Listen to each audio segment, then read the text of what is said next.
अस्सलाम वालेकुम, मैं हूं शाहिद हुसैन और मेरे साथ हैं सीनियर सहाफ़ी तारिक अबुल हसन साहब और एविएशन की कवरेज करते हैं।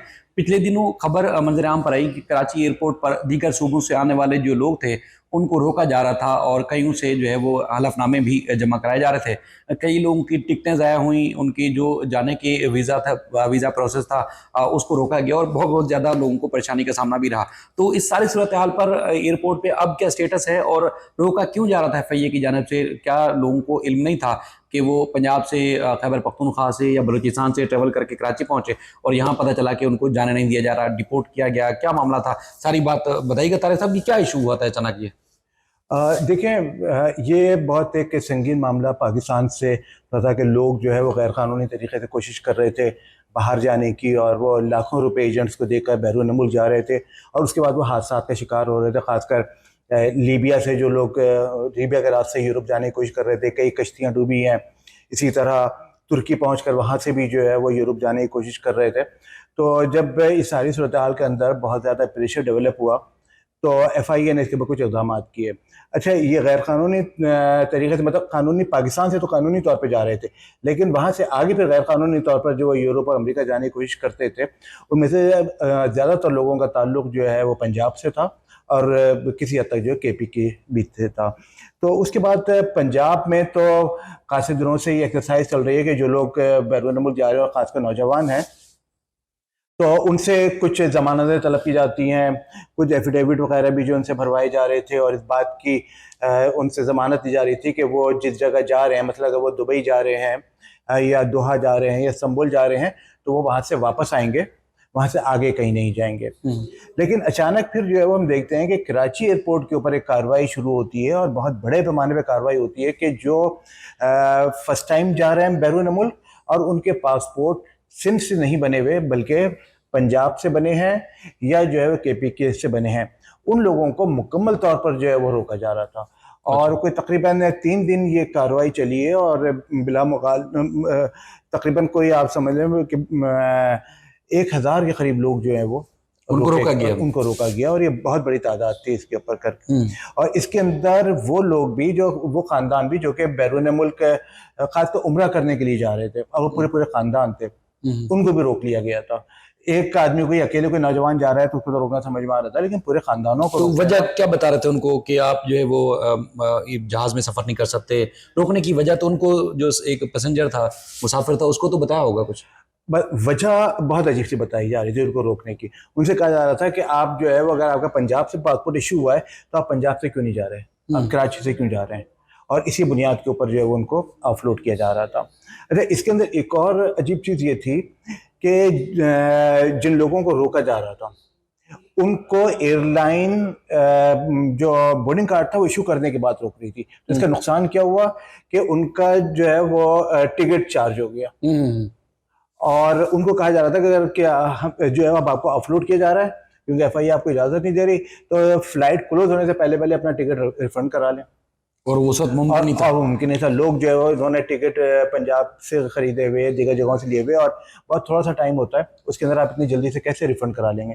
तो लोगों को लाखों रुपए का नुकसान हुआ, पूरी पूरी फैमिलीज़ के टिकट से। तो एक और चीज़ ये की गई, अच्छा ये काम बोर्डिंग कार्ड इसलिए भी दिया गया ताकि किसी कानूनी कार्रवाई से बचा जाए।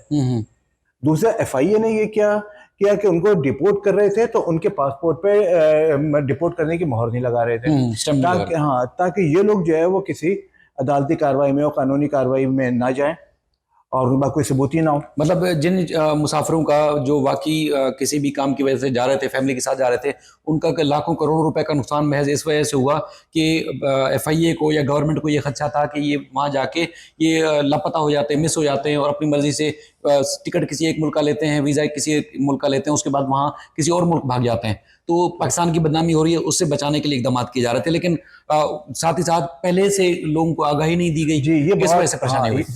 ये बात बहुत अहम है कि ये कोई अनाउंस पॉलिसी नहीं थी।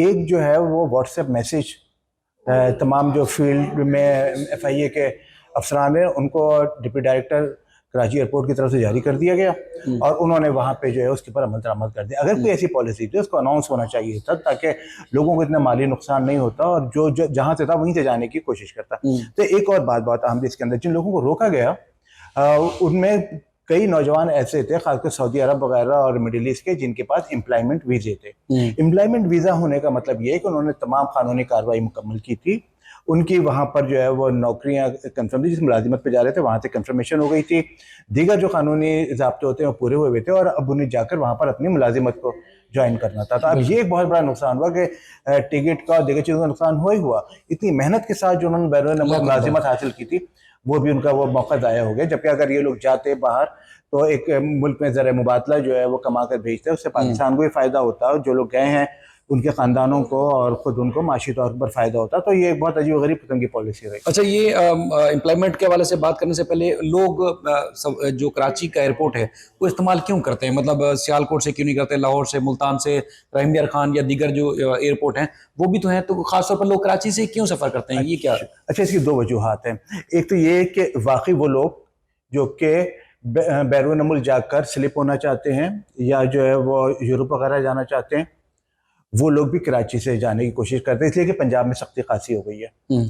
तो अब वो ये करते थे कि जो है वो, क्योंकि पंजाब में रोका जा रहा है, लाहौर और मुल्तान, फैसलाबाद, सियालकोट के एयरपोर्ट्स के ऊपर जो है निगरानी सख्त हो गई है, तो उन्होंने कराची से जाने की कोशिश की। और ये जो ह्यूमन स्मगलर होते हैं उनका तरीक़ाकार होता है कि वो देखते हैं कि जहाँ पर भी नरमी दिख रही है वहाँ से जो है वो निकलने की कोशिश करते हैं। तो बहरहाल ये तो वजह थी, कराची एयरपोर्ट के ऊपर ये एक रज बढ़ गया था। एक और वजह यह है कि कराची से एयरलाइंस के टिकट निस्बतन सस्ते हैं, तो वो लोग जो पूरे पूरे ख़ानदान के साथ सफ़र करना चाह रहे हैं या जो अकेले भी सफ़र करना चाह रहे हैं, तो वो कोशिश ये करते थे कि कराची से सफ़र करें कि यहाँ पे कुछ टिकट की बचत हो जाती है। और एक तीसरी वजह ये भी थी कि कुछ एयरलाइंस सिर्फ कराची से ही ऑपरेट करती हैं, तो वो जिन शहरों में जाना चाह रहे थे वहाँ की जो है वो फ़्लाइट उन्हें पंजाब के शहरों से नहीं मिली थी, तो कराची जा रही थी, इसलिए वो यहाँ पर आ रहे थे। तो ये भी एक वजह थी कि कराची में जो है वो। तो किस किस्म के जो लोग हैं यहाँ से कौन कौन से ममालिक के वीज़े लेके जाते हैं, और मतलब उनकी एक्सपर्टीज़ क्या होती है जो यहाँ से वीज़ा लेके जाते हैं? कोई मिडल ईस्ट जाता है या कोई यूरोप भी चले जाते हैं, तो क्या वहाँ पर जाके वाकई में वो काम करने के काबिल भी होते हैं, या जो भी जाता है वो सिर्फ लेबर का ही काम कर सकता है, इसके अलावा उनको ट्रेनिंग नहीं है या ट्रेन नहीं है वो? अच्छा, इससे मैं थोड़ी सी एक और चीज़ ऐड कर दूँ। इस वक्त जो सूरत हाल है कराची एयरपोर्ट पर, उस तरह तो लोगों को नहीं रोका जा रहा जिस तरह पहले रोका जा रहा था, लेकिन रोकने का अमल अभी भी है। अब जो है वो इनफरादी हैसियत में लोगों की जांच कर रहे हैं, जो वो नौजवान जो बैरून मुल्क जा रहे हैं, कागजात में कुछ गड़बड़ है उनके। बाज़ जगह ऐसा भी हुआ है कि पासपोर्ट में से कुछ जो है वो एक आध सफ़ा उसका फटा हुआ है, इस किस्म के भी लोगों को रोका है। या जिसके बारे में शक है कि ये इनका वीज़ा वगैरह ये तो ठीक है, लेकिन ये बैरून मुल्क जाकर जो है वो स्लिप होंगे, तो उनसे कुछ क्रॉस क्वेश्चनिंग पूरी तहकीकात के बाद ही। हाँ, तो पूरी तरह तो कराची एयरपोर्ट नहीं खुल गया है उनके लिए, किसी ना किसी हद तक जो है वो अभी भी कुछ लोगों को हाँ रोका जा रहा है। बहरहाल जिस तरह पहले हर एक को रोका जा रहा था, ऐसा नहीं है। अच्छा, अब आप दूसरी बात की कि किस किस्म के लोग जो है वो जा रहे हैं बाहर, तो इसके अंदर ज़्यादातर कोशिश यही करते हैं कि मुलाजिमत की तलाश में जा रहे होते हैं। उनमें ज़्यादातर लोग दुबई जाते हैं, दोहा जा रहे हैं, इस्तांबुल जा रहे हैं, या अफ्रीका के बाद से मुल्कों में जा रहे हैं। तो उनकी कोशिश ये होती है कि वहाँ पे वो सियाहती वीज़ा लेते हैं, टूरिस्ट वीज़ा लेते हैं, या बाज़ जगह जो है वो एम्प्लॉयमेंट वीज़ा भी लेते हैं, और फिर वहाँ से उनकी कोशिश ये होती है कि वो यूरोप चले जाएं। तो इसके अंदर जो ज़्यादा तादाद है वो क्या कहने की गैर हुनरमंद लोगों की, बिल्कुल फ्रेश लोग होते हैं, और वो बस ये होते हैं कि यार चले जाएं बाहर, कुछ ना कुछ तो काम कर ही लेंगे। सही। तो ये जाहिर है कि इस तरह की जब बाहर लोग जाते हैं तो उनकी मांग भी नहीं होती, और वो बाहर जाके फिर खुद भी मुश्किलात झेलते हैं। मतलब ना वो प्लम्बर है, ना कोई टेक्नीशियन है, वो किसी किस्म का उनके हाथ में हुनर नहीं होता, लेकिन ये है कि निकलना और मुल्क से बाहर चले जाना और कुछ ना कुछ कर लेना, ये ज्यादातर लोग ये होता है। फिर वो बाहर जाकर ये होता है कि लोग बाज़ गलत कामों में इन्वॉल्व हो जाते हैं, ये इस तरह भीख वगैरह भी मांगना शुरू कर देते हैं, या फिर वो उनके साथ ज्यादती ये होती है कि क्योंकि वो स्किल्ड नहीं होते, तो उन्हें जो भी मुलाजिमत देता है वो उन्हें बहुत कम पैसों के ऊपर मुलाजिम रखता है, इसलिए कि एक तो उनका कानूनी स्टेटस क्लियर नहीं होता, दूसरा ये कि उनके पास कोई पेशावराना काम की कोई सनद नहीं होती, तो उसकी वजह से उनके वेजेस भी बहुत कम होते हैं। और फिर अगला ये होता है कि उनको मुलाजिमतें मिलने में या फिर कहीं कानूनी स्टेटस मिलने में भी जो है वो उनको दुश्वारी होती है। तो अगर बेहतर तरीका ये होता है कि हुकूमत इसको खुद इस किस्म का माहौल बनाए और बाकायदा एम्प्लॉयमेंट के लिए बाहर कोशिशें करें। माजी में हमने देखी है इस तरह, लेकिन अभी हमें ऐसी कोई कोशिश हुकूमत की तरफ से नहीं देख रहे हैं। तो इसलिए जो यहाँ से लोग जा रहे हैं उनमें अक्सरियत जो है वो गैर हुनरमंद लोगों की होती है, जो अपने लिए भी परेशानी का सबब बनते हैं, मुल्क के लिए भी बदनामी का सबब बनते हैं। तो अभी सख्तियां मतलब जो श्योरिटी की खासतौर पर इतलात हैं कि पंजाब में ज्यादा है कि कोई भी जा रहा है किसी भी मुल्क के लिए तो वो श्योरिटी दे के जाएगा कि वो इतने अरसे में वापस आएगा, वरना ये है कि उसके जो पीछे जो भी होंगे जो श्योरिटी देने वाले उनके खिलाफ कार्रवाई होगी। बिल्कुल ऐसे ही है इस वक्त। और इस बात को FIA जो है वो कोशिश करके यकीनी बनाया जाए कि जो आदमी जिस काम के लिए बैरून मुल्क जा रहा है वो उस काम के बाद मुकर्रर वक्त के ऊपर जो उसका अपना वीज़ा है उसके अंदर मुल्क वापस आ जाए और किसी गैर कानूनी जो है वो काम में शामिल ना हो। इसलिए कि बैरून मुल्क भी खासा प्रेशर दूसरे मुल्कों से आया जहाँ पे पाकिस्तानी गैर कानूनी तौर पर पकड़े जा रहे हैं। और क्योंकि अब आप देखें ना कि अगर कोई भी कश्ती किसी मुल्क के भी साहिल के करीब डूबती है तो उस मुल्क के ऊपर जिम्मेदारी आ जाती है। फिर जब पता चलता है कि जी उसके अंदर पाकिस्तानी है बहुत बड़ी तादाद में, तो ज़ाहिर है फिर वो पाकिस्तानी गवर्नमेंट के साथ ही बात करते हैं कि भाई आप किस तरह अपने लोगों को जाने दे रहे हैं बाहर, और जो है वो इस तरह ये हादसा का शिकार हो रहे हैं। तो इसलिए भी गवर्नमेंट ऑफ पाकिस्तान ने सख्ती की है। लेकिन मैंने जिस तरह आपको पहले कहा कि अगर हम यहाँ पे बाकायदा जो है वो एक इदारे बनाएं और हमारी हुकूमतें, हमारी सफारत खाने बैरून मुल्क जो है वो मुलाजिमतों को के मौक़े को तलाश करें और यहाँ से हम हुनरमंद लोगों को बाइज़्ज़त तरीके से भेजें, जिस तरह के हमारे पड़ोसी मुल्क ने किया हुआ है, तो वो अब हमारे मुकाबले में कहीं ज़्यादा एम्प्लॉयमेंट हासिल कर रहे हैं। मतलब बांग्लादेश और इंडिया के लोग ज्यादा जा रहे हैं। हाँ, पाकिस्तान, बांग्लादेश के भी, इंडिया के लोग, श्रीलंका के लोग, ये लोग यहाँ से भी गैर कानूनी तौर पर जा रहे हैं। मैं ऐसे नहीं कहता कि इन मुल्कों से लोग गैर कानूनी तौर पर नहीं जा रहे, लेकिन यहाँ से एक बहुत बड़ी तादाद उनकी भी है जो कानूनी तौर के ऊपर जा रहे हैं और इनके लिए बाकायदा उनकी हुकूमतें उनको सहूलत फराहम करते हैं, जिसकी वजह से उनके शहरी वहाँ बाइज़्ज़त तरीके से भी रहते हैं, जल्दी उनको कानूनी स्टेटस उनका जल्दी जो है वो बेहतर हो जाता है, उनको मुलाजिमतें अच्छे मुआवज़ों के ऊपर मिलती हैं। तो हमारी हुकूमत को भी इस सिलसिले में जो है वो आगे बढ़ के काम करना मतलब जो चाहिए। प्रोफेशनल लोग हैं यहाँ से पाकिस्तान से कम जा रहे हैं दूसरे मुल्कों की निस्बत, दूसरे मुल्कों से लोग प्रोफेशनल जो है जो कि हुकूमत की सरपरस्ती में मुकम्मल वो ट्रेंड होते हैं।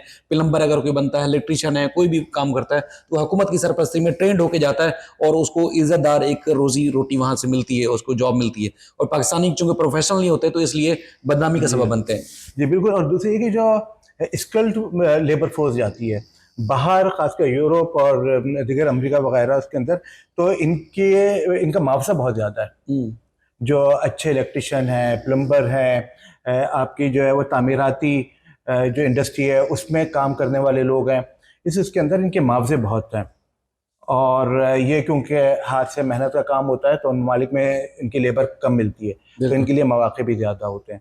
बाकी ये कि जो हमारे यहाँ पढ़े लिखे लोग हैं, ज़्यादा डॉक्टर्स हो गए, इंजीनियर्स हो गए, हाईली प्रोफेशनल लोग हैं, ये तो अपनी मुलाजिमत खुद ढूंढ लेते हैं और ज़्यादा बेहतर तौर पर जो है वो इन लोगों का स्टेटस होता है। लेकिन जो लेबर क्लास हमारी जा रही होती है उसके ऊपर हुकूमत को बहुत तवज्जो देने की ज़रूरत है। ठीक है साहब, आपका बेहद शुक्रिया। सूरत हाल यह है कि कराची एयरपोर्ट पर अब जो पहले सख्ती थी उससे कुछ कम हो गई है, लेकिन सख्ती अभी भी है। लोगों को मुकम्मल जांच के बाद ही जो है वो जाने की इजाज़त मिल रही है। और ख़ासतौर पर पंजाब में बताया जा रहा है कि बहुत ज़्यादा सख्ती है कि श्योरिटी के बगैर जो है किसी भी एयरपोर्ट से अब किसी बैरून मुल्क जो है वो वहाँ सफ़र नहीं कर सकते। और ख़ासतौर पर जो तारिक साहब ने जो तफसीलात रखी है कि ट्रेंड लोग बहुत कम जाते हैं, बस दूसरे आसान अल्फाज में कहें तो लोग मुंह उठाते हैं, वीज़ा लेते हैं, मुंह उठाते हैं और चले जाते हैं, वहाँ कुछ भी कर लेंगे। तो वहाँ पर ना सिर्फ पाकिस्तान की बदनामी का सबब बनते हैं बल्कि उनको उनकी अपनी इज्जत और रोज़गार, अच्छा एक म्यारी रोज़गार भी उनको नहीं मिलता, जिसकी वजह से पैसा भी उनका ज़ाया हो जाता है और वो इसी तरह फिर कई साल के बाद जो है वो वापस आते हैं, ना कमा सकते हैं और ना ही इज्जत बना सकते हैं। तो सर आपका बेहद शुक्रिया, आप सबका बेहद शुक्रिया। अल्लाह हाफ़िज़।